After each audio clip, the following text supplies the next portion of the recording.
దీనిలో చాలా రకాల అంశాలు మాట్లాడాలి. నాకు కొంచెం సమయం ఇవ్వండి, ఎందుకంటే మీకంటే ఎక్కువగా నేనే మాట్లాడాలి ఈ అంశం మీద. ఎందుకంటే గతంలో తెలంగాణ జాగృతిలో దాదాపు 10 సంవత్సరాలు నేను పనిచేసి 2009 నుంచి 2017 వరకు నేను పనిచేసిన. సో ఇందులో ఎక్కువగా నేనే బలైన ఆమె విషయంలో బలైన వ్యక్తిలో నేను ఒకని కాబట్టి దీని మీద చాలా చాలా విపులంగా మాట్లాడతా. చాలా ఈ పరిణామాలన్నింటినీ కూడా విపులంగా నేను విశ్లేషించి చెప్పగలుగుతా. ఇది తీన్మార్ మల్లన్న అనేటువంటి ఒక బీసీ వ్యక్తి పైన దాడి ఇది మొదటిసారి కాదు. గతంలో బీఆర్ఎస్ పార్టీ అధికారంలో ఉన్నప్పుడు సీఎం కేసీఆర్ గారు సీఎంగా ఉన్నప్పుడు వాళ్ళ కూతురు కవిత ఇదే వ్యక్తి బీసీ సామాజిక సంబంధించినటువంటి ఎంపీ అయినటువంటి ధర్మపురి అరవింద్ ఇంటి పైన జాగృతికి సంబంధించినటువంటి కొంతమంది వ్యక్తులు గుండాల రూపంలో వెళ్లి దాడి చేసినటువంటి సంఘటన మనం చూసినాం వాళ్ళ అధికారంలో ఉన్నప్పుడు. అదేవిధంగా ఇప్పుడు నిన్న తీన్మార్ మల్లన్న పైన కూడా అధికారం లేనప్పుడు కూడా ఇదే విధమైనటువంటి దాడి జరిగింది అనే విషయంలో మనం గుర్తుపెట్టుకోవాలి. అంటే వీళ్ళ మనస్తత్వం ఏంది? బీసీ సంబంధించినటువంటి రాజకీయ నాయకులు ఎవరైతే ఉన్నారో, బడుగు బలహీన వాళ్ళకి సంబంధించిన నాయకులు ఎవరైతే ఉన్నారో, ఎదుగుతున్నటువంటి క్రమంలో ఇలా దాడులు చేయడం వీళ్ళ యొక్క సంస్కృతి.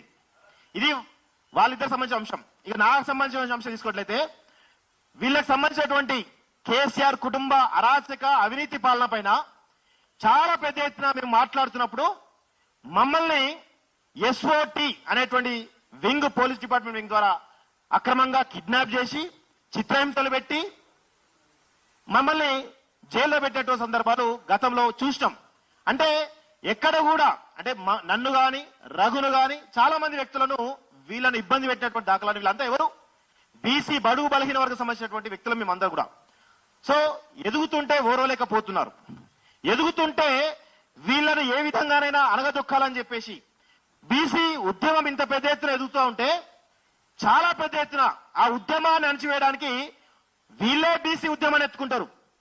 సూర్యారావు అన్న నాకు తెలిసి నా చిన్నప్పుడు నేను 5వ తరగతి 6వ తరగతి ఉన్నప్పుడు 1997లో బీసీ టైమ్స్ అనేటువంటి పత్రిక స్టార్ట్ చేసిండు.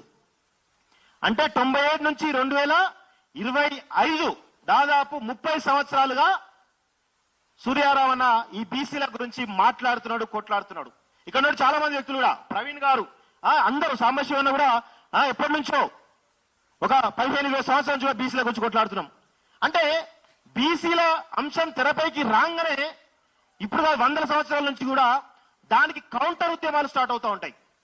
దాని బీసీ ఉద్యమాలు అణచివేయడానికి చాలా పెద్ద ఎత్తున ఒక సెంటిమెంట్ ఉద్యమాలు తీసుకొచ్చేసి బీసీ ఉద్యమాన్ని మొత్తం కూడా అణచివేసిన సందర్భాలు ఉన్నాయి. సో ఇప్పుడు కూడా కవిత పైన తీన్మార్ మల్లన్న చేసినటువంటి వ్యాఖ్యలు ఏవైతే ఉన్నాయో, సరే దాని మీద పలు రకాల వాదనలు వినిపిస్తా ఉన్నాయి. కొంతమంది దాన్ని సపోర్ట్ చేస్తూ, కొంతమంది దాన్ని విభేదిస్తూ చాలా మంది మాట్లాడుతూ ఉన్నారు. సో దాని లోపలికి నేను పోను కానీ తీన్మార్ మల్లన్న వ్యాఖ్యలు తప్పు అని అనుకుంటే ఇక్కడ భారత రాజ్యాంగం ఉంది, భారత న్యాయ వ్యవస్థ ఉంది. అదేవిధంగా శాసనసభకు సంబంధించినటువంటి ఎథిక్స్ కమిటీ కూడా ఉంటుంది. అన్ని రకాల, అంటే మీరు భారత రాజ్యాంగాన్ని కనుక గౌరవిస్తే మీరు లీగల్ గా ప్రొసీడ్ కావాలి, అనేక రకాల చర్యలు ఆయన మీద తీసుకోవాలి. కానీ తీన్మార్ మల్లన్న కార్యాలయం పైన 30 మంది మారణాయుధాలు పట్టుకొని పోయి ఇష్టం వచ్చినట్టు అక్కడ రక్తపాతం, నిన్న పోయి చాలాసేపు ఉన్న అక్కడ ఎంత పెద్ద ఎత్తున రక్తం అంతా కూడా అన్ని రూములలో రక్తం అంతా కూడా ఏర్లై పారుతా ఉంది. అంటే ఎంత పెద్ద ఎత్తున విధ్వంసం సృష్టించిన వీళ్ళంతా కూడా. పైగా ఇంత పెద్ద విధ్వంసం జరిగిన తర్వాత కేసులు ఎవరి మీద కావాలి? కవిత అనుచరులు ఎవరైతున్నారో కవిత మీద, కవిత అనుచరుల మీద కావాలి కదా కేసులు. మరి ఎందుకు తీన్మార్ మల్లన్న అనుచరుల మీద ఎందుకు కేసులు అవుతున్నాయి?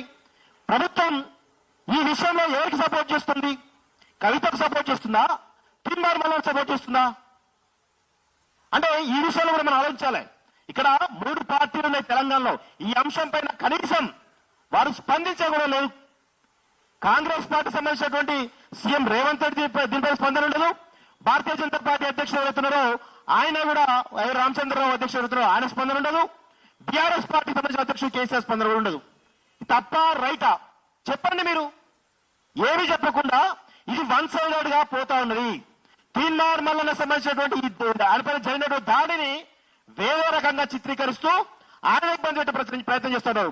బీఆర్ఎస్ పార్టీ అధికారంలో 10 ఏళ్ళు ఉన్నప్పుడు తీన్మార్ మల్లన్న క్యూనోస్ ఆఫీస్ పైన పలుమార్లు దాడులు అయితే, పలుమార్లు దాడి వీళ్ళే బీఆర్ఎస్ పార్టీ కార్యకర్తలు వేస్తారు, వీళ్ళే కేసులు పెట్టి వీళ్ళే జైలు పంపిస్తారు. ఎవరు తీర్మానాలని మనం చూసిన సందర్భం. ఇప్పుడు కూడా అధికారంలో అప్పుడు వాళ్ళకి చెల్లింది, అధికారం దిగిపోయిన తర్వాత కూడా వాళ్ళదే నడుస్తా ఉంది. అంటే ప్రభుత్వాలు అంటే బీసీ ఉద్యమాన్ని తొక్కడానికి వాళ్ళందరూ ఎట్లా ఏకమవుతున్నారో ఒక్కసారి మనం గమనించాల్సిన అవసరం అయితే ఉంది అని చెప్పేసి కూడా నేను చాలా స్పష్టంగా కోరుతా ఉన్నాను.